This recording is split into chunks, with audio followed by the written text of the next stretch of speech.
People get told to take risks in their everyday lives, but it's not that simple to take a risk. And if someone takes the risk, most likely they are going to fumble the bag, they are going to end up losing everything, and that is not what I want for you. Since you are watching this video for a reason, you are thinking in taking the biggest risk in your life. Could be, or even the smallest of risks. But here is the topic of the importance of risks in your life and especially in entrepreneurship. Since without risk, there is no story. That's the saying, no risk, no story. But there is also the saying, no test, no testimony. Since once you take the risk, you are going to be tested. Not only physically, not only mentally, but spiritually. You are going to have to face so much resistance when you take that risk that you feel like giving in. But there is always a way to make things better or to approach things better. So that's why I don't really believe all these people telling about going all in, that you might have an idea and then other people encourage for you to go all in. But that's just a blind step into the darkness. Sure, that's the first step, but if you don't know anything at all where you're stepping into, most likely you are going to fail. So that is why I'm going to make you make a logical decision to increase your odds in succeeding in the path of taking a risk, in changing your life. And this is I am going to teach you, I'm going to tell you or advise how to take risks without risking bankruptcy or overall just feeling like ass, since it is going to be a test, but you can make the test easier. It's all within your control. But risk, it is all about change. People want to change, but still at the same time, people fear change. They are either forced to change or then they change with the times or they seek change. But if nothing changes, nothing changes.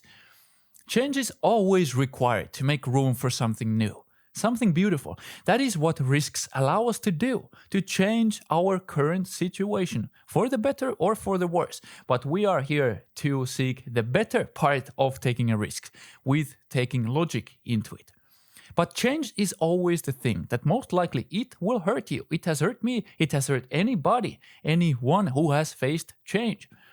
Change is it is inevitable. It is evolution. It is the evolution and leveling up of your own self, your life, your current life situation, your body, your mind, your spirit, the whole great package. Change is beautiful. Let me tell you that. And change is this two-way street, a two-edged sword. That it can either relieve you from pain, but at the same time, sometimes it will make you face pain. But they are both important in your growth.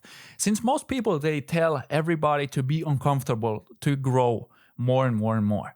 But if you are always uncomfortable, that is not healthy for your mind or your body. You still have to rest.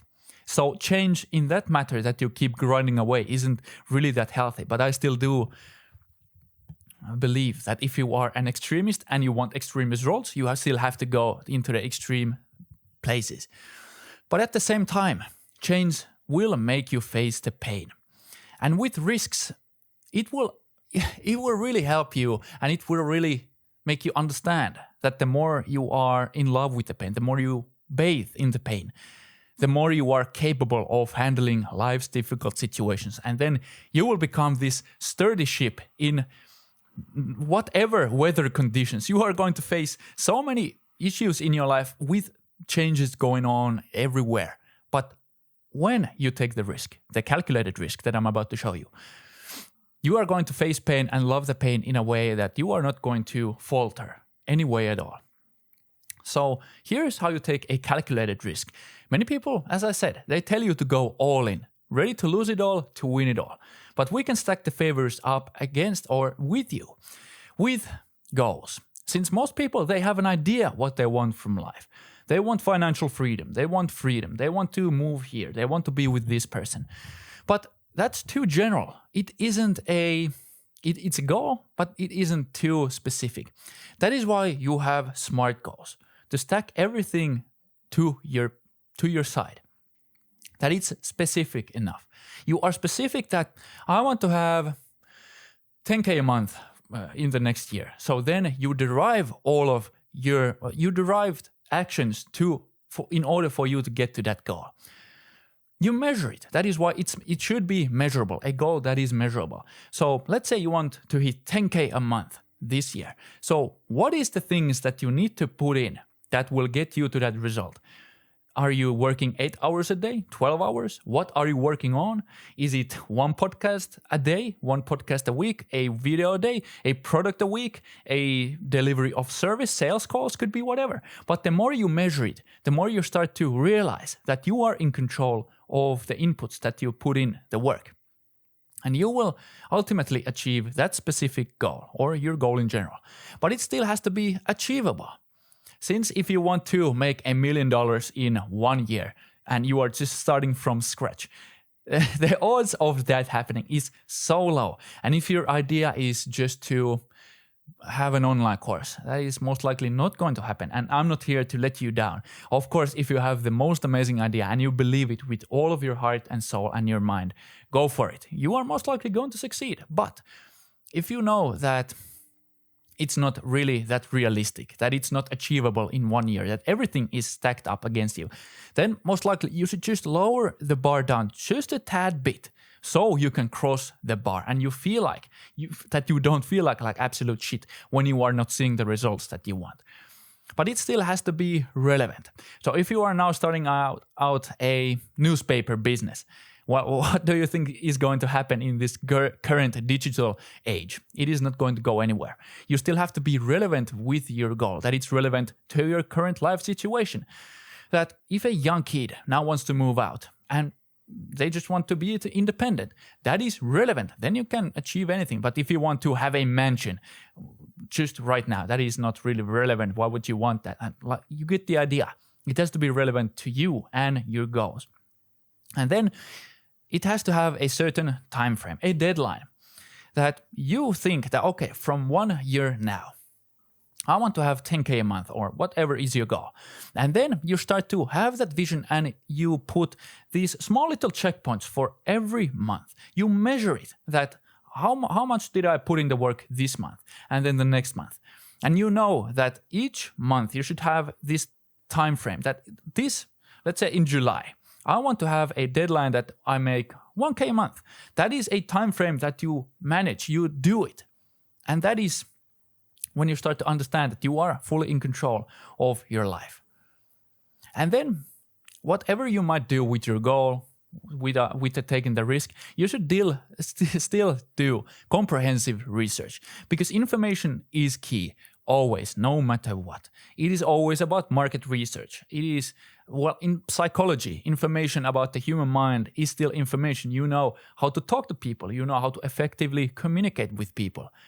And it's the research behind these actions. You know that I shouldn't go here. I should probably do this. And the data tells me that this is much more likely to happen. So let's not go against the current. And with the help of research and not just going to Reddit or to Wikipedia to just Google something and you're like, okay, well, I get the idea. You should really do some real research, that you take 10 to 20 different websites that you're like, okay, I'm like, sorry about the washing machine. It's driving me crazy. But anyway, just do the research. You are going to thank yourself for it. Because the more you know, the more you know. It is always in your favor to know more. You know what to do next. Since you know more, information is key. And you should always plan to fail. You always should have the plan B. And I'm soon going to do the biggest risk of my life. I'm scared of it, but I'm going to announce it soon. But I am going to plan to fail. Because having a plan, it is the most important tool in your disposal. As Warren Buffett said, that an idiot with a plan can beat a genius without a plan. Your plan is everything. It is all that you're doing. It is derived from that plan. And the more specific, measurable, and the more detailed you can make the plan, the better you are going to go off into the risk, into the darkness, into the unknown. But without a plan, you're going to get lost. Let me guarantee you that. I used to think that way, that no, I'm so confident that I don't need a plan. And just 1 month from there, I was just like, fuck, I know nothing. I'm just completely lost. But once I had a plan, even a simplest of plans, I knew that I had to do this. And then it was so easy. But most importantly, this is what most people neglect, that they have all the data. They know everything that has to go, and what has to be, or what is needed to be done to get to that goal. But most people don't understand the physical toll, what it takes on you, the financial toll, the spiritual, the physical, the social toll. You have to be ready to face the cost of yourself in all areas of your life. Since if you take the risk, you are not going to go out and party if you want to perform at your best. You are most likely going to be in a financial situation that you have to think, am I ready to take the risk? You have to take that into account. Are you physically able to wake up when you feel absolutely like shit, that you have to get the work done? Are you emotionally in a good place, that you have the utmost belief in you, that you are not currently in huge turmoil in your life? Since emotions, the more you act out of emotion, the unsteadier the whole solid foundation is. Since with emotions, you could punch someone out of anger and then you are out in jail, since it is not based on logic. It is not based on reason. That is why take this into account, the cost of yourself. So be ready to give up short-term pleasure for long-term success. But as I've said, that remember to relax from time to time. Just yesterday, I took 2 beers and I was like, yeah, this is what I really needed. The past few months, or let's say the past month, has been such a difficult time for me personally, and that's okay. I am ready to take the risk. I am planning my life out the way it is, but it isn't easy. That's why you should just relax. Some people tell you to go all the way. Sure, that works. But if it works for you, test it out. I've tried it, I've failed in it, but having a few beers here and there, it really makes the difference in me being consistent. And consistency is key in taking risks. But with risk, there always comes failure. Because this is what 95% of people do. They fail, they feel bad, they get scared of failure, to never try it again. They start to fear failure. They fall backwards. They step out of the ring like, no, I failed. I'm not going to do that again. They just put their hands up. They're scared of it. Nobody likes to fail. Even their kid trying to ride a bike, it fucking hurts to fall off that bike. It hurts. But it's the one of the 5%. What if you did like the people in the 5%? The kid who would give up riding that bike, he would just go out crying, go back to their house, just say, I'm not riding anymore. But the kid who has this 5% mindset that you can have, that you fail forward. You get up from the punch that life threw at you.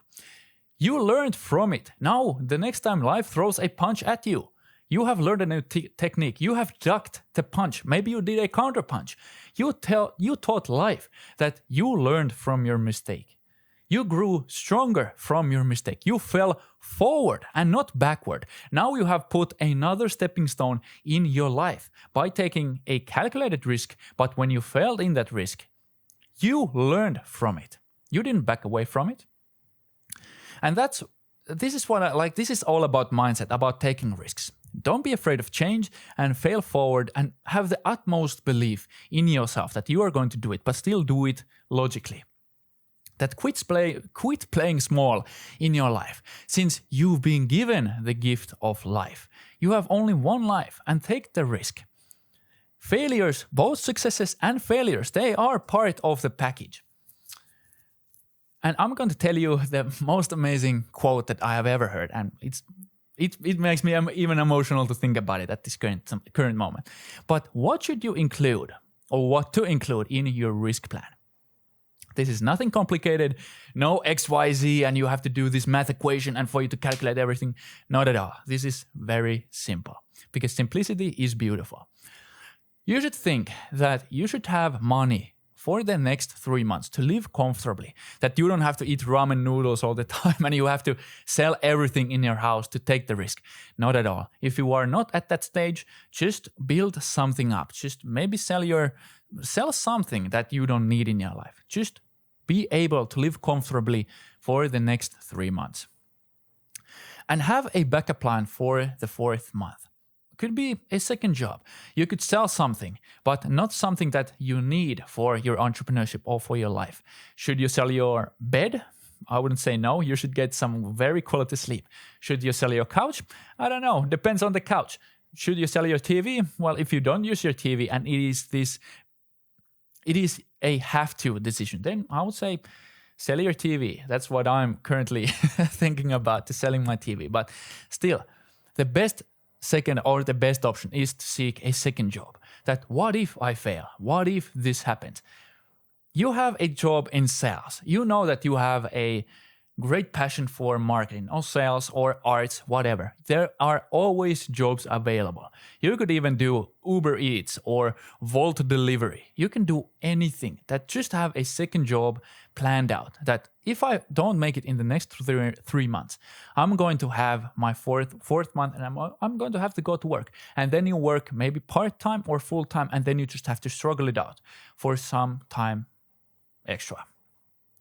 But as I said, have the utmost belief and respect towards the dream that you will make it. You will make it because your beliefs, they become your reality. You believe that you make it. All you will seek is you making it. It is this automatic guiding system. That if you have the belief and respect towards that belief, that you are not going to trample or muddy this belief, you are going to make it. But still, belief is just a belief without a plan. That is why having a plan is so important. But plan to fail, but still have the utmost belief and respect in your whole dream. Believe it and it will be so. As I said, your beliefs are your reality. Because our beliefs are our values. And those values, they are our reality. Those values and our beliefs, they become our thoughts. Those thoughts become to an emotion. And those emotions, they dictate our actions. Since if we are anxious and we feel like binge eating, we are going to binge eat. It is not that you don't want it. You logically know that you don't want to binge eat. But it's the emotion that takes over. Then you are going to binge eat. Same goes with everything. But if you have the utmost belief that you are going to control your thoughts and your emotions, you are going to do it. It's really that simple, but it's harder said than done. But you become by doing. Action is always everything. Since those emotions, they lead to a certain action. So when you control your beliefs and your values, and everything is derived from those, you start to act like the person that is capable of doing the risk, the dream job that you are now dreaming of. You become by doing. So take action. Do everything in your power to take action in your everyday life. But don't forget where everything is derived from. It is your vision. You have a vision to have the dream car, the dream relationship, the dream job, the dream whatever. It is your vision. Everything is derived from this vision. Never neglect it, but don't continuously look at it. Have a long-term goal. That is where your measurable goals, they come from. You make it specific, you make it measurable, achievable, relevant, and within a certain time frame. Build it around your vision, your long-term vision. What do you want to have in the next 5 years? 10 years? 20 years? 50 years? That's where you do it. But even I'm thinking at this moment that I am about to take my biggest risk in my life. That what if I hit rock bottom? That is the question. What if I lose everything? Don't live life until you're 65. This is the quote. And start to live life of regret. That once you're 65 or 70, 75, and you look back at your life and you think about the times that, oh, I wish I should have taken the risk. I don't know what would have happened. You shouldn't live your life that way, in a life filled with regret. You can always build yourself up from the ground up. If you are at rock bottom, you cannot go down anymore. The only way is up. When you think about it, I should have done this, I should have done that, you will start to feel so shit, so bad. And then you feel like you haven't fulfilled your purpose in life. You should start exploring, start seeking adventure. That is risk. Risk is all about adventure. Because adventure, it makes us feel uncomfortable. That is risk. You don't know what's out there. You start to explore the unexplored, and that makes us feel that way. It's the risk, it's the adventure, it's the exploration. That's where great things happen. Just like the great Columbus, or anybody just famous from, let's say, the Vikings. They didn't know what was out there on the other side of the sea, but they just went there. They started to explore it. And what do you know? A new continent. And then everything went up to flames. And then now we are here. We know where the world is. Since they wanted to have the adventure, they took the risk, but a calculated risk. That's the thing. But adventure and risks, they keep us sharp. They keep us awake. They keep us ready. It is just like hiking in a trail or in the woods, and you know that there might be a bear. You have your gun ready. This is just an illustration that you have your gun ready, and you are ready. You are sharp to see that bear, that next obstacle that you see. You're like, okay, there it is. And you are sharp. You are always in this your cognitive abilities, they go to a next level when you keep challenging yourself with the help of taking a risk, with the help of adventure. It will teach you that you are capable. Entrepreneurship and life in general, it will always throw shit at you. But it's funny to think that it might hurt, everything will change, but once you have a mindset of being an explorer, you will start to understand that even in the toughest of storms, you are capable of going through the storm and coming out, not in pieces, but coming in one piece out of that storm. And you know that you are capable of withstanding such a shitstorm. That is what taking a risk all about is. That is what you should do, to take a calculated risk. Not to go solely and blindly based on your emotions, that you should just go out now and just think for the best, that I'm going to win the lottery, I'm going to do this. This is going to be such an easy trip. It's not going to be easy. It's going to be so hard. But when you have a plan, you have a vision, that plan derived from that vision, and you plan ahead, you get information, you get ahead of yourself, and you get yourself ready. You know that this is going to be the hardest decision in your life. But once you believe it, respect your belief. Believe that you are going to make it, and everything ultimately, it will click together and you are going to succeed in this life. But whatever you might be going through life at the moment, you have to always remember this, that would it be a good day or a bad day, you are the diamond in your life.